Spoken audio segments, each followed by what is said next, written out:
ये अदालतें जब चाहती हैं कुछ तबकात को तहफ़्फ़ुज़ फराहम करती हैं और कुछ तबकात को कुचलने के लिए हालात का किरदार रखें।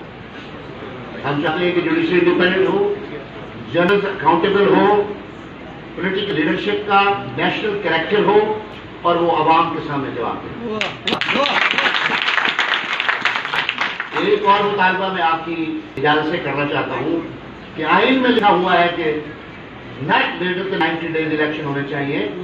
अब कोई अदालत ये इख्तियार नहीं रखती कि वो आइन को टैंपर कर सके। पूरी कौम का मुतालबा है कि आइन के मुताबिक दिए गए औकात कार के मुताबिक इंतखाबात करवाए जाए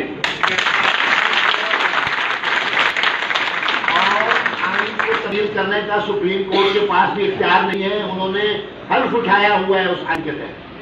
और ये जो इन्होंने शहादत खान ने जिस तरह किया या बाली में अदालत ने जिस तरह किया, डॉक्ट्रिन ऑफ नेसेसिटी को इन्वोक किया और इस कौम को अंधेरों में धकेल दिया।